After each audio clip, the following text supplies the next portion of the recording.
चन्द्रविलसत् स्मेराननं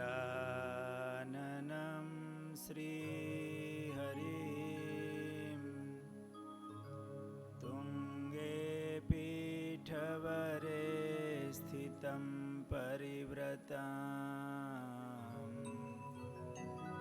सद्भक्तवृन्देर्यथा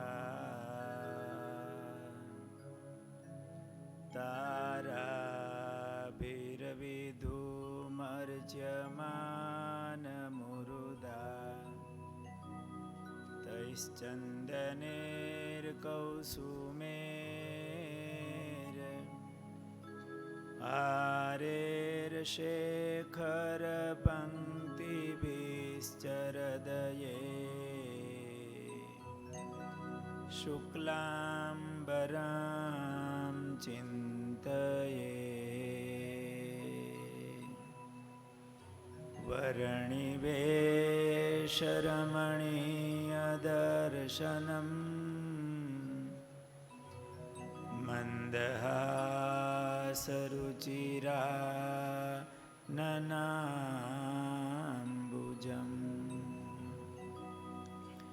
पूजितं सुरनरो तमेरमुदा धर्मनन्दनमहं विचिन्तये। बोलो स्वामिनारायण भगवाननी जय। हरे कृष्ण महाराजनी, राधारमण देवनी जय जय।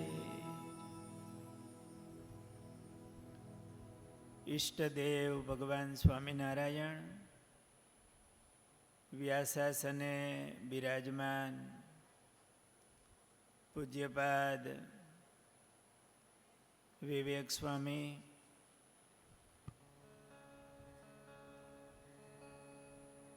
સાધુતા મૂર્તિ પૂજ્યપાદ સદગુરુ શ્રી લક્ષ્મી પ્રસાદદાસજી સ્વામી, પૂજનીય સંતો, સર્વે વહાલા ભક્તજનો, પવિત્ર ભૂદેવો,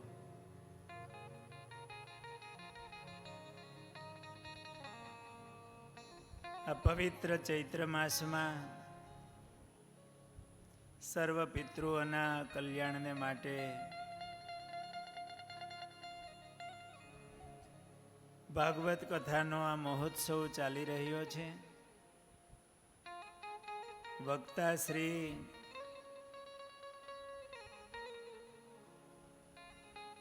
અતિશય હૃદયના ભાવથી ભાગવતજીના જે રહસ્યો છે એ સંભળાવી રહ્યા છે. ભાગવતજીના પ્રથમ સ્કંદની કથા ચાલી રહી છે.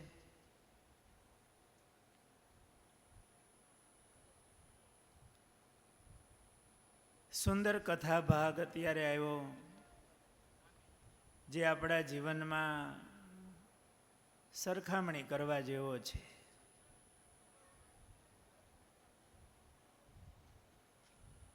ભાગવતજીની કથા સ્વામિનારાયણ ભગવાનને ખૂબ ગમતી.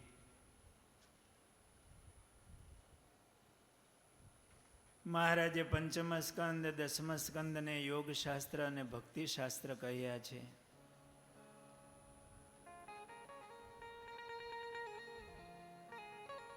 પિતૃઓના મોક્ષને માટે આ કથા પ્રસંગ ચાલી રહ્યો છે. સ્વામીએ હમણાં બહુ સરસ ટકોર કરી કે આ આપણા કલ્યાણને માટે પણ છે. પણ મોક્ષની અંતરથી ઈચ્છા થવી જોઈએ. જ્યાં સુધી એ ઈચ્છાથી આપણે સાંભળીએ નહીં, અથવા તો આપણા જીવનનો ધ્યેય ન બને, ત્યાં સુધી અર્થ સરે નહીં. આજે સવારે અમે સંતો બેઠા હતા ત્યારે એક સરસ પ્રસંગ નીકળ્યો હતો કે પ્રહલાદજીએ માતાના ગર્ભમાં નક્કી કર્યું કે મારે શું કરવું છે. નિષ્કુળાનંદ સ્વામીએ બહુ સરસ પંક્તિઓ લખી છે. ગર્ભવાસ માહી ગુરુ કર્યા મુનિ નારદ ને નિરધાર નિશ્ચય કર્યું હરિ ભજશું તજશું સુખ સંસાર. દેહ ગેહ દારા દામથી થાવું છે અતિ ઉદાસ. એમણે ગર્ભવાસમાં ગુરુ કર્યા અને નક્કી કર્યું. પ્રહલાદજી આપણે કેટલા વર્ષ થયા કે નક્કી કર્યું છે, અને જ્યારે નક્કી થશે, નિશ્ચય જીવમાં થશે, પછી આપણી યાત્રાનો પ્રારંભ થશે. કંઈક નક્કી કરીને તો બેઠા છીએ એટલે તો અહીંયા આવ્યા છીએ, પણ છતાં હજુ કંઈ સ્પષ્ટ કરવું જોઈએ. કાળથી આપણે કાળના ત્રાસથી છૂટવું છે,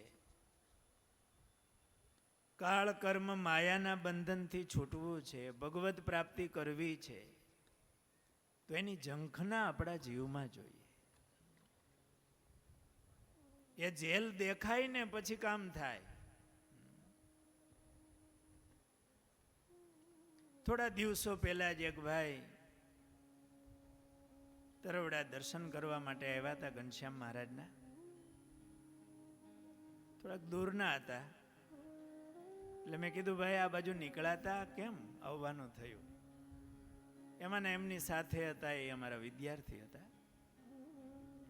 કે સ્વામી 5 વર્ષ પહેલા સંકલ્પ કરેલો, 5 મહિના પહેલા સંકલ્પ કરેલો બનેલું એવું હતું. પોતે નિર્દોષ માણસ, પણ એમને કોઈએ કેસ કરેલો અને એને હિસાબે જેલમાં જવાનું થયેલું. કે ભગવાન છોડાવે ને તો પેલા દર્શન કરવા આવવું છે. થોડી એમની સાથે વાતો થઈ. એમાંથી છૂટવાની કેટલી ઝંખના હોય. એમને માટે પ્રયાસ થાય,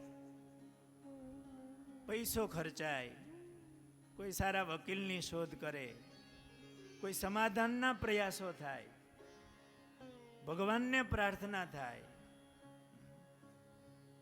અને કેટલો પ્રયાસ ને કેવી અંતરની ઈચ્છાઓ. બસ આપણને જ્યારે જેલ દેખાય ને, ત્યાં કાળ કર્મ માયાનું બંધન દેખાય ને, પછી લગ્ની લાગે અને એની ઝંખના થાય.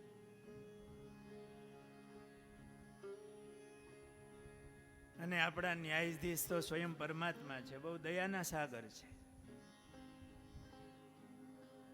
પવિત્ર સંતોનો યોગ આ વકીલો છે, આ જગતમાં છૂટવા માટે. હો, એ ભગવાનને થોડીક પ્રાર્થના કરે કે મહારાજ કંઠી બાંધે ને ત્યારે એ જ ભાવ હોય છે.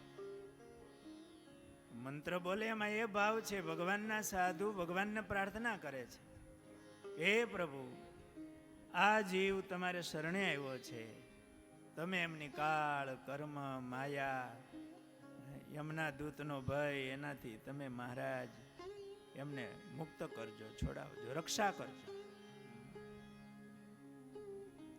અને ભગવાનના સાચા સંતની પ્રાર્થના ભગવાન સાંભળતા હોય છે, પણ ઈચ્છા તો આપણી જોઈએ. આપણા શાસ્ત્રોમાં વેદોની અંદર મંત્રો આવે છે. અમારા ગુરુદેવ શાસ્ત્રીજી મહારાજ એક બહુ સરસ વાત કરતા કે માણસ મૃત્યુ પામે ત્યારે જીવ ક્યાં જાય છે? તો આપણા વેદોમાં એવું લખ્યું છે કે ઉષ્મા ભવતી, કે કે આ શરીરમાં જે ગરમી હોય ને એની ગરમી સાથે જીવ બારો નીકળે છે. એટલે શરીર એકદમ ટાઢું પડી જાય ને એટલે એમ કે હવે જીવ નથી. એમ શરીર ટાઢું પડતું જાય, હાવ ટાઢું પડી જાય પછી કે જીવ નથી. એ આપણી શરીરની ઉષ્મા સાથે જીવ બહાર ગયો. પછી શું થાય તો અભ્રમ ભવતી આપણા વેદોના મંત્રો છે કે વાદળ રૂપે થાય છે. પછી વર્ષતી એ પાણી દ્વારા પાણી સાથે નીચે આવે છે. આપણું અત્યારનું સાયન્સ પણ આ સમજવામાં બહુ મદદરૂપ થાય એવું છે કે એક પાણીના ટીપામાં પણ અબજોની સંખ્યામાં જીવ છે. પાણી દ્વારા એ જીવ નીચે આવ્યો. એમના કર્મ સંજોગો પ્રમાણે એ કોઈ ઘાસમાં કેમ જશે, અથવા તો પાણી એ આખું વહીને સમુદ્રમાં જશે, તો એમાં સમુદ્રમાં જલચરમાં એમના કર્મ સંજોગો પ્રમાણે એના દેહ આવે. અથવા તો એ પાણીની પાછી વરાળ થઈને પાછો જીવ ઉપર ગયો, પાછો નીચે આવ્યો. કોઈ ઘાસ એ પશુએ ખાધું તો બહુધા તો એના પેશાબ દ્વારા બારો નીકળશે કે એના પોદળામાં બારો નીકળશે, અથવા તો એના લોહીમાં રોકાશે. ક્યારેક એ કોઈ અન્નના કણમાં આવશે. અને બાજરાનો એક દાણો હોય ને એને પીસીએ, લોટ કરીએ, એના એક એક કણમાં જીવ છે. એક એક કણમાં અબજોની સંખ્યામાં જીવ છે. એ માણસના યોગમાં આવે, એના શરીરમાં આવે. એ વિષ્ટા દ્વારા, પેશાબ દ્વારા બારો નીકળશે. ક્યારેક એ શરીરમાં લોહીમાં આવશે. તો આ શરીરની બોડીની અંદર પણ, આ શરીરમાં અબજોની સંખ્યામાં સૂક્ષ્મ જીવો છે.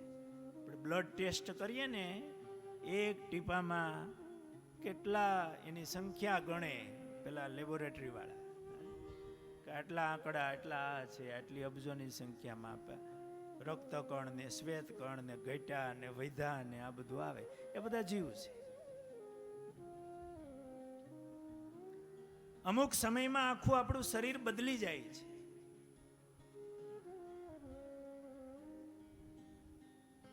એમાંથી ક્યારેક આ જીવ જે ફરે છે, એક ચપટી ધૂળ આપણે લઈએ ને તો એમાં અબજોની સંખ્યામાં જીવ છે. અને એ જીવ સેમ આપણો આત્મા છે. જીવ બધા સરખા છે, એક નથી. ભાઈ આત્માનંદ સ્વામીની વાતોમાં એક બહુ સરસ વાત આવે છે. મહારાજ કચ્છમાં હતા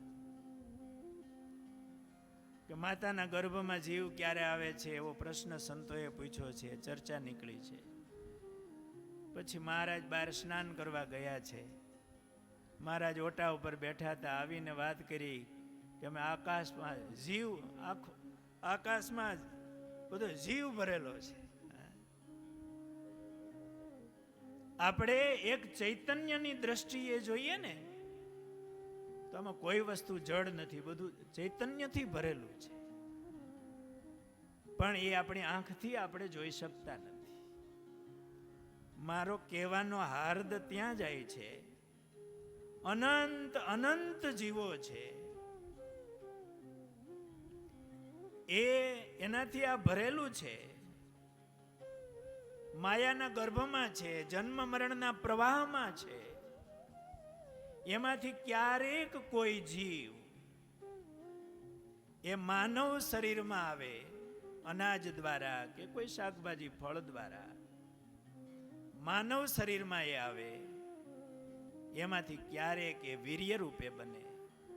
અને એક વીર્યના બુંદમાં પણ અબજોની સંખ્યામાં, અત્યારની ભાષામાં જે એમના કણો કહેવાતા હશે, એમાંથી ક્યારેક કોઈક જીવ માતા પિતાના કર્મ સંજોગે એ માના ગર્ભમાં આવે છે. માનવ દેહ દુર્લભ છે એવું કીધું, પણ થોડુંક આ વિચારીએ ને તો હકીકતમાં દુર્લભ છે. અને એ પણ ભગવાન રક્ષા કરે, પોષણ કરે. હમણાં વક્તાશ્રી બહુ સરસ વાત કરતા હતા.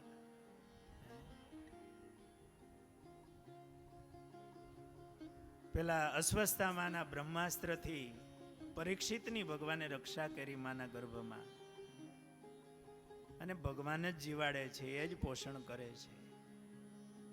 બાળકનો જન્મ થાય છે. કેટલા જીવ, એમાં માનવનો દેહ કેટલા ને વાલા ભક્તજનો, એ માનવ શરીર આપણને મળ્યું ભગવાનની કૃપાથી. આ માનવ દેહ એ સત્કર્મનું પુણ્યનું ફળ નથી, ભગવાનની કૃપાનું ફળ છે. અને એમાં પણ પવિત્ર મા બાપને ત્યાં, કે જ્યાં જન્મથી ભગવાનનો સંબંધ છે, એવી જગ્યાએ, એવા પવિત્ર દેશમાં, પવિત્ર કુટુંબમાં આ માનવ જન્મ ભગવાને આપ્યો. એમાં ભગવાન રાજી થાય ને એમને સારા સંતોનો યોગ આપે છે. મહારાજ કે હું બુદ્ધિ આપું કે સારો યોગ આપું છું? સારી બુદ્ધિ, સારો યોગ. ગુણાતાન સ્વામી વાતોમાં લખ્યું કે ભગવાનની પ્રસન્નતાથી આ દિવ્ય સત્સંગ આપણને ઓળખાણો છે. અને આ અનંત કાળમાં માનવ શરીરની જે 50, 60, 70, 80 વર્ષની આવરદા, એ તો વીજળીનો ઝબકારો છે. એમાં ભગવાનનો સંબંધ છે, એ કલ્યાણકારી છે. અને આ માનવ શરીરમાં જ ભગવત પ્રાપ્તિ થાય છે, મોક્ષ થાય છે. અને એ દુર્લભ દેહ મળ્યા પછી એની કિંમત સમજીને કદાચ મૃત્યુ પછી પણ એમના નિમિત્તે આવું સત્કર્મ થાય, ભગવાનનો સંબંધ થાય, ભગવાનના પવિત્ર સંતો ભગવાનને પ્રાર્થના કરે, તો એ જીવની પણ મુક્તિ થાય છે. આ સત્સંગનો બહુ દિવ્ય પ્રસંગ છે. રાજસ્થાનમાં આ બનેલો પ્રસંગ, ઐતિહાસિક ઘટના છે. મારવાડમાં એક મારવાડી, એમના પિતા મૃત્યુ પામે છે. એમને દીકરામાં બહુ હેત હતું. એમની આસક્તિથી એ મરીને પ્રેત થાય છે. અને સાંજ પડે એમના દીકરાને દેખાય, રડે કે મને બહુ પીડા છે, બહુ દુઃખ છે, મને આમાંથી તું છોડાવ. એમણે કોઈ જે વિધિ કરવાનો હશે, બ્રાહ્મણને બોલાવીને વિધિ કરાવ્યો હશે, પણ સાંજે એમને દેખાય, રડે કે મને આમાંથી મુક્તિ અપાવ. એમના માતુશ્રી પાસેથી, એ વખતે બહુ સુખી ઘર હતું, એ 500 રૂપિયા લઈને નીકળ્યા છે.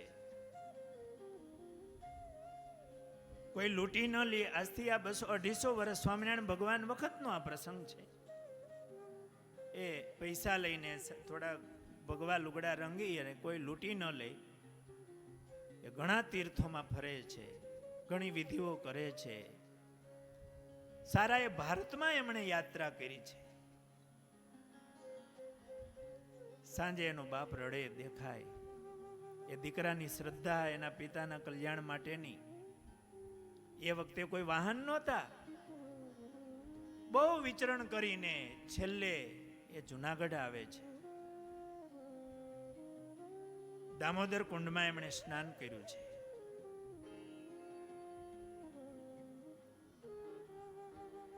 એમણે પિતૃકર્મ કર્યું છે. અને હવે નક્કી કર્યું છે કે હવે જો મારા બાપનો ઉદ્ધાર ન થાય તો ભૈરવ જપ ખાવો છે. ગિરનારમાં ભૈરવ જપ છે. અને એ વખતે અમને ભગવાન શ્રી કૃષ્ણ રણછોડ રાયજીએ દર્શન દીધા છે કે તું મર નહીં, તું ગઢડા જા. સ્વામિનારાયણ ભગવાન તારું કલ્યાણ કરશે, તારા બાપનો પણ ઉદ્ધાર કરશે. અત્યારે ભગવાન પ્રગટ છે, એ જાગે છે, એને સ્વપ્નમાં દર્શન થયું છે, પણ એમને નામ યાદ રહી ગયું ગઢપુર સ્વામિનારાયણ. પણ મનમાં થયું કે આ તો મને ડર છે, એટલે એ ભૈરવ જપ ખાવા ચાલતો થયો ને આકાશવાણી થઈ, તું મર નહીં, તું ગઢડા જા. એમણે કોઈને પૂછ્યું, ભાઈ ગઢડા કઈ બાજુ? એટલે એડ્રેસ આપ્યું છે. પણ આને નક્કી કર્યું કે હવે મારા બાપનો ઉદ્ધાર થશે ને પછી હું પાણી પીશ, જમીશ, બાકી નહીં. 2 દિવસે ગઢડા પહોંચી. કોઈને પૂછી કે સ્વામિનારાયણ ભગવાન ક્યાં રહે છે? તો દાદા ખાચરના દરબારગઢમાં. એ દાદાના દરબારમાં આવે છે. દરવાજામાં પ્રવેશ કરતા સાધુની જાયગા. અત્યારે જ્યાં ગોપીનાથજી મહારાજનું મંદિર છે એના આગળના ભાગમાં આજે છત્રી છે, ત્યાં સંતોની જાયગા હતી. 4 ઓરડા એક ઢાળિયા હતા. ત્યાં મુક્તાનંદ સ્વામી બેસીને એક ગ્રંથ લખતા હતા. ઢાળિયું હતું, સ્વામી બેઠા હતા. આ મુમુક્ષુએ ત્યાં આવી અને મુક્તાનંદ સ્વામીના ચરણમાં લાકડીની જેમ પડી ગઈ. ચોધાર આંસુએ રડી પડ્યો છે. એની ઝંખના હતી, બહુ ફેર્યો હતો. એમણે માન્યું કે આ સ્વામી એ જ સ્વામિનારાયણ છે. અને મુક્તાનંદ સ્વામીનો પ્રભાવ પણ એવો હતો. એ મહારાજના એવા પવિત્ર અને લાડીલા સંત મહારાજના સ્વામીના ચરણમાં એમણે લાકડીની જેમ દંડવત કર્યા અને ચોધાર આંસુએ રડે. સ્વામીના પગ છોડે નહીં. સ્વામી બહુ દયાળુ. સ્વામી ઊભા થઈ ગયા, એમને એકદમ તેડીને બેઠો કર્યો કે ભાઈ તું કેમ રડે છે? તારું કાંઈ દુઃખ હોય કે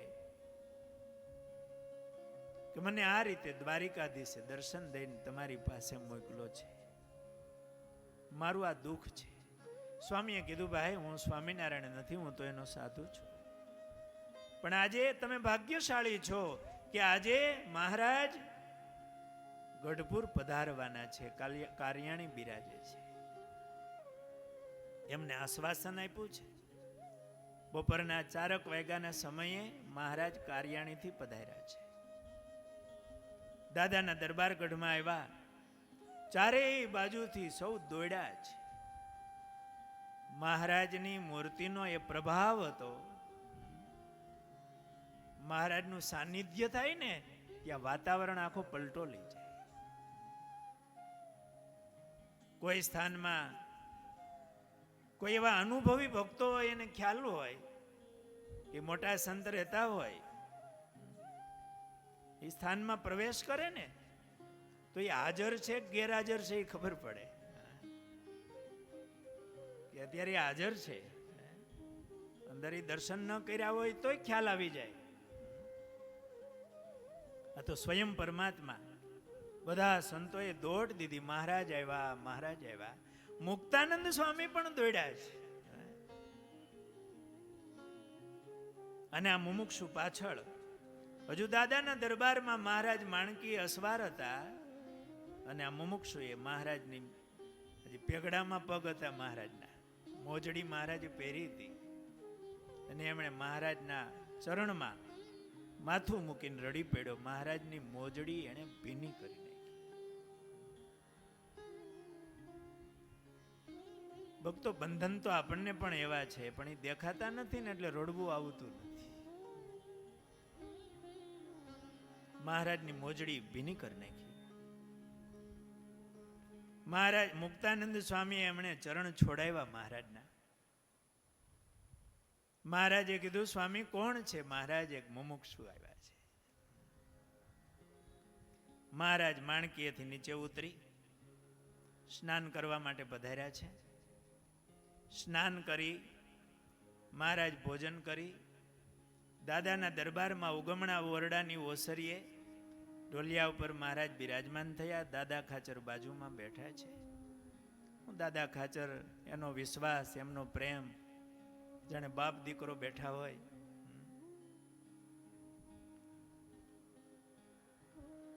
મુક્તાનંદ સ્વામી પધાર્યા. મહારાજે આસન અપાયું. મુક્તાનંદ સ્વામી આસન ઉપર બેઠા. પેલો મુમુક્ષુ પાછળ આવીને બેઠો.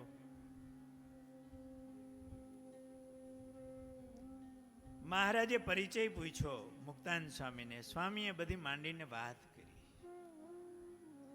એટલે મહારાજે એવું કીધું કે સ્વામી એ 2 દિવસથી જેમાં નથી. ભગવાન તો અંતર્યામી છે. એને જમાડ્યા.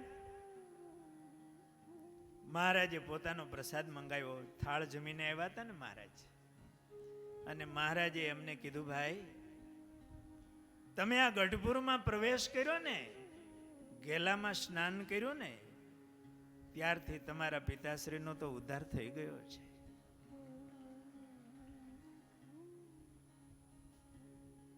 મહારાજનો પ્રસાદ જેમાં મુમુક્ષુ. અને પહેલી રાત્રિ એવી હતી કે એમને એના પિતાશ્રી દેખાણા નથી. એનું રુદન, એમની પીડા,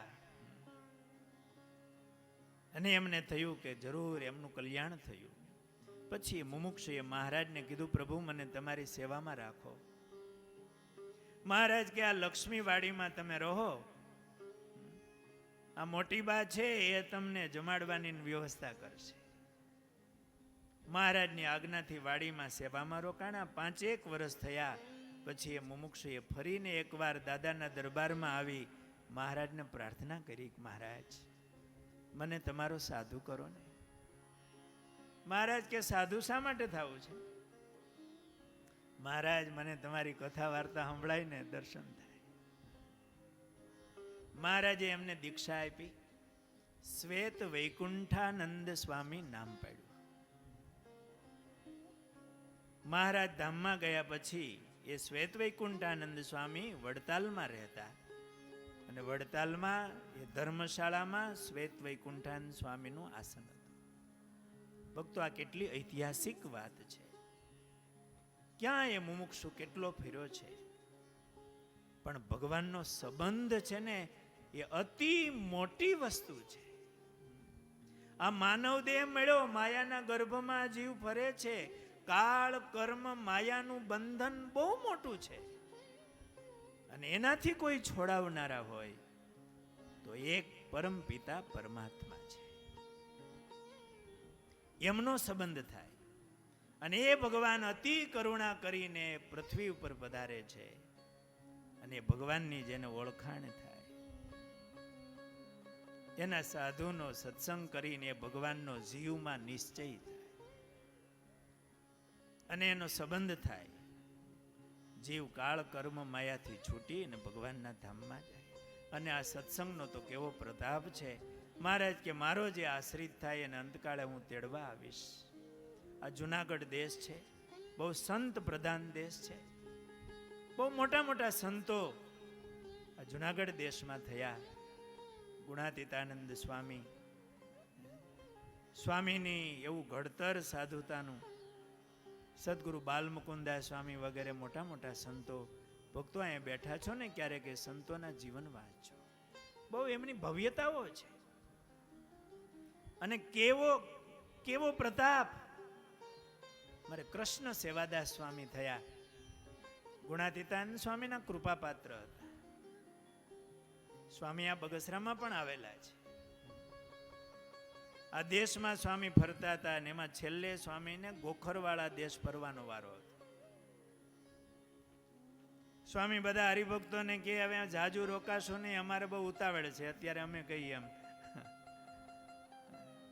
કે અમારે બહુ ઉતાવળ છે, જાજુ નહીં રોકાય, ભગવાન બરોબર રાખજો, ભગવાનની આજ્ઞા બરોબર પાળજો. સ્વામી કેમ ઉતાવળ? તો કે ધામમાં જવું છે, અમારે ઉતાવળ છે. સ્વામી ગામડા ફરી અને ગોખરવાળા આવ્યા.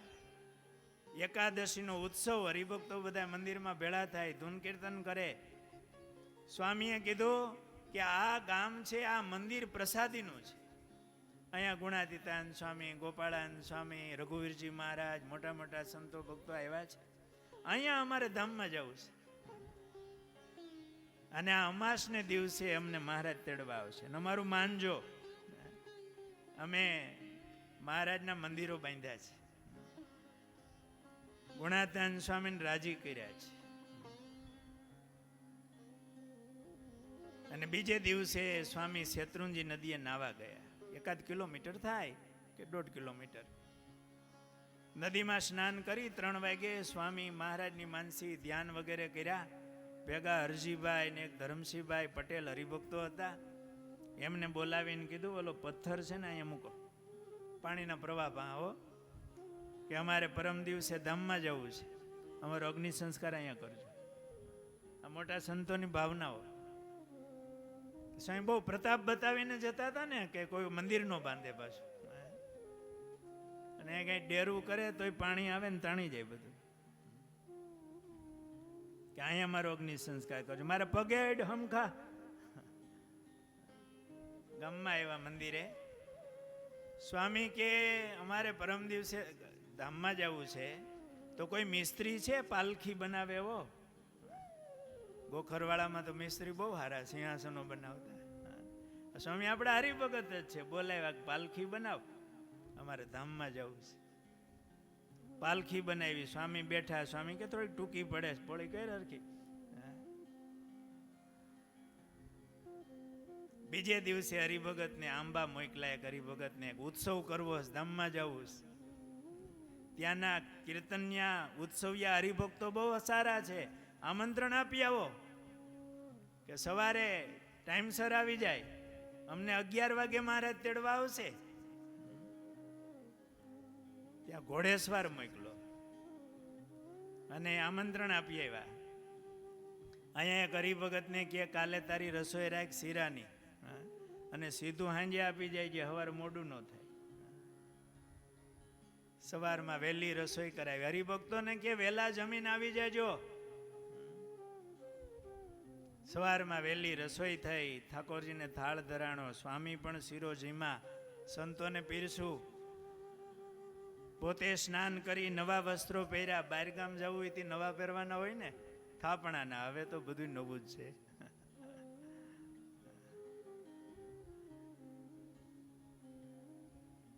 આંબાના હરિભક્તો આવ્યા. એક બાજુ આંબાના ગોખરવાળાના સામે સામે બેહાર્યા, કીર્તન ભક્તિ કરાવી, પાલખી બાજુમાં રખાવી, બધી તૈયારી.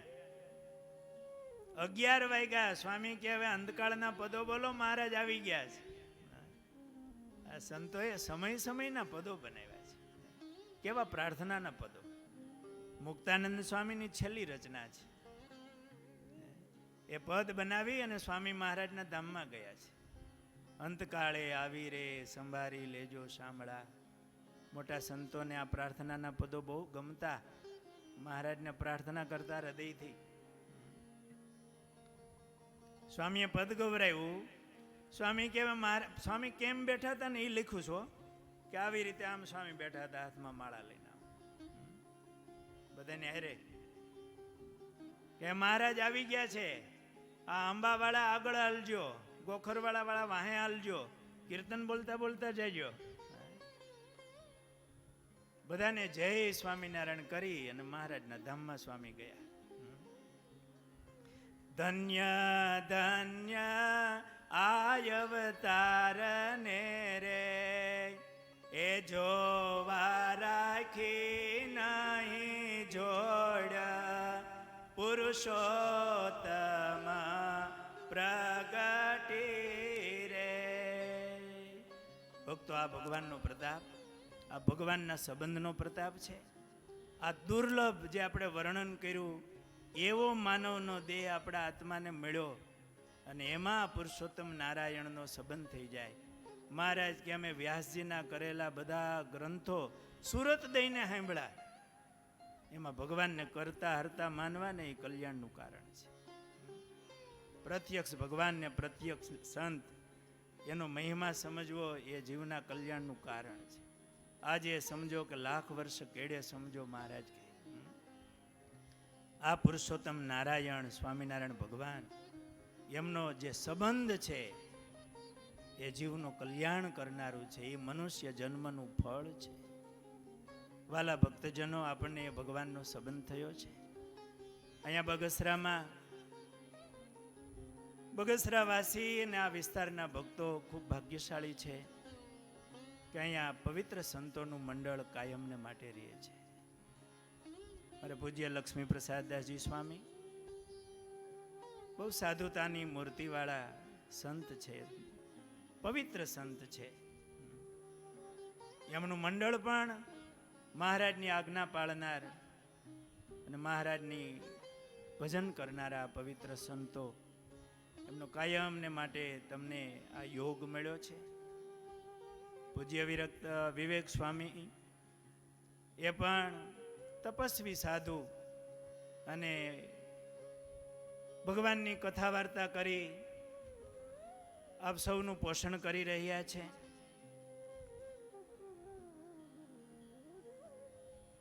અહીંયા ભગવાનનું મંદિરનું નિર્માણ થઈ રહ્યું છે. હમણાં વાત કરી ને કૃષ્ણ સેવાદાસ સ્વામીની, કે અમે મહારાજના મંદિર બાંધ્યા છે, મહારાજની સેવા કરી છે, ગુણાતાન સ્વામીને બહુ રાજી કર્યા છે. અહીંયા સરસ મહારાજનું મંદિર થઈ રહ્યું છે. એમાં વર્ષો સુધી કેટલા જીવોને ભગવાનનું દર્શન થશે, મહારાજની ઉપાસના ભક્તિ કરશે. આપ સૌ ભક્તો એમાં સેવા પણ કરી રહ્યા છો. આ પ્રસંગે આ મહોત્સવમાં ઘણા યજમાનોએ પોતાના પિતૃ અને વડીલોને યાદ કરી સંહિતા પાઠની સેવાઓ કરી છે. અહીંયા મોટું સત્કર્મ થઈ રહ્યું છે. આટલા પવિત્ર ભૂદેવો સરસ રીતે ભગવાનનો પાઠ કરે છે. હું ક્યારેક ક્યારેક આમ નજર કરતો હતો, પણ પાઠ ચાલુ છે. વિધિપૂર્વક સરસ પાઠ થઈ રહ્યા છે. ઠાકોરજી બિરાજે છે. અહીંયા ધૂન કીર્તન થાય છે. એટલા પવિત્ર સંતોનો યોગ છે. ત્યારે જેમના નિમિત્તે આ સંહિતા પાઠ થઈ રહ્યા છે, આજે ઠાકોરજીના ચરણોમાં, ભગવત સ્વરૂપ ભાગવતજીના ચરણોમાં આપણે સૌ હૃદયપૂર્વક એવી પ્રાર્થના કરીએ કે હે પ્રભુ, હે મહારાજ, આપ કલ્યાણ મૂર્તિ છો, શરણાગત વત્સલ છો, ભક્ત વત્સલ છો, અધમ ઉદાહરણ છો, પતિત પાવન છો. આપનો સંબંધ એ તો કલ્યાણકારી છે, પણ આપનો સંબંધ એ હમણાં આપણે જેમ શ્વેત વૈકુંઠાનંદ સ્વામીની વાત કરી, એમના પિતાશ્રીનો ઉદ્ધાર થયો, એમ ભગવાનનો સંબંધ છે એ અનેક પેઢીઓનું પણ, પૂર્વ પેઢીઓનું પણ કલ્યાણ કરનારો છે, 71 પેઢીને તારનારો છે. ત્યારે આ મહારાજના સંબંધ સાથે, ભજન ભક્તિ સાથે આ સત્કર્મ થઈ રહ્યું છે. મહારાજ, આપના ચરણોમાં અમારી એવી પ્રાર્થના છે કે જે નિમિત્તે આ સંહિતા પાઠ થઈ રહ્યા છે, એ બધા જે અક્ષર નિવાસી આત્માઓ, એમને પ્રભુ આપના ચરણોમાં રાખી તમારી મૂર્તિનું ખૂબ સુખ આપજો. સાથે સાથે આ મહોત્સવની અંદર, આ મંદિર નિર્માણમાં નાની મોટી સેવા કરનારા તમામ યજમાનો, તમામ ભક્તો ઉપર શ્રીજી મહારાજનો રાજીપો ઉતરે, સર્વ પ્રકારે સુખી રાખે, એવી ભગવાનના ચરણોમાં પ્રાર્થના. આ મંડળ, આ ગામ અમારે ગુરુદેવ શાસ્ત્રીજી મહારાજ વખતથી અમારા રવજી ભગતને આજે હું યાદ કરીશ. રવજી ભગતને સ્વામી અને સંતોમાં બહુ હેત, વળી અહીંના હરિભક્તો આવે સ્વામી પાસે કે સ્વામી ભગતને મોકલો ને. એટલે હરિભક્તોનો એવો પ્રેમ અમારે દેવજી બાપા ને વળી પાઘડીવાળા બાપા હતા, ગોવિંદ બાપા એ બધા જે વડીલો એ સ્વામી પાસે આવે એટલે એ એવા પ્રેમી અને ભગવાનમાં હેતવાળા ભક્તો. એટલે સ્વામીને પ્રાર્થના કરે એટલે સ્વામી વળી રવજી ભગતને કહે ભગત તમે જાઓ. અને ભગત અહીંયા ચાતુર્માસ હોય તો 4 મહિના ચાંદ્રાયણ કરતા હોય. એ શીરો બનાવે, મહારાજને ધરાવીને કોળિયા કરે, અખંડ ભજન કરતા. સ્વામી અમારા ગુરુ શાસ્ત્રીજી મહારાજ પણ અહીંયા ખૂબ પધારતા. આ મંડળ સાથે ખૂબ વર્ષોથી જુનાગઢ દેશ સદગુરુ બાલમુકુદાસ સ્વામી મોટા સંતોનું આ મંડળ, જેતપુરથી હરિકૃષ્ણદાસ સ્વામી, હમણાં મને લક્ષ્મી પ્રસાદ સ્વામી વાત કરતા હતા કે સ્વામી આ બગસરામાં આવું મોટું મંદિર થાય છે. મોટા સ્વામી શ્રી હરિદાસ સ્વામી હતા, બહુ પવિત્ર સંત હતા. કે સ્વામીએ અહીંયા બગસરા આવતા હતા ત્યારે એવું કીધું કે મોટું મંદિર કરજો.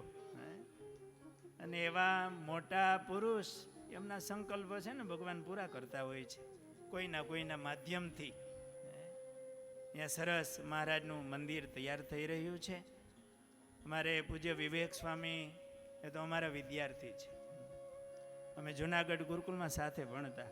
મેં હમણાં સ્વામીને પૂછ્યું કઈ સાલમાં હતા સ્વામી? કે 78ની સાલમાં. 78માં હું જુનાગઢ જ ભણતો, પણ ત્યારે ન ઓળખતા હોય આમ ભેગા હોય એટલે. પણ ગુરુકુલના વિદ્યાર્થી છે. વાલા ભક્તજનો, બસ આજને દિવસે આવીને ખૂબ ખૂબ આનંદ થયો છે. મહારાજ આપ સૌ ભક્તો ઉપર સર્વ પ્રકારે રાજી રહે એવી ભગવાનના ચરણોમાં પ્રાર્થના કરી અને વિરમું છું. બોલો સ્વામિનારાયણ ભગવાનની. અને વાલા ભક્તજનો, અમે જ્યારે હમણાં રાજકોટ ગયો હતો ત્યારે પણ અમારા ગુરુ દેવકૃષ્ણદાસજી સ્વામીએ મને 2 વાર બોલાવીને કીધું તમે બગસરા જઈ આવજો. હું કહું સ્વામી મારે વ્યાખ્યાનમાળા છે, જવાનું છે. તો સ્વામી કે તમે ખાસ જઈ આવજો. ત્યાં બધા સંતોને, ઉત્સવમાં આવેલા હરિભક્તોને બધાને અમારા ખૂબ હેતથી જય સ્વામિનારાયણ કહેજો. સ્વામી આપ સૌ ભક્તોને જય સ્વામિનારાયણ કીધા.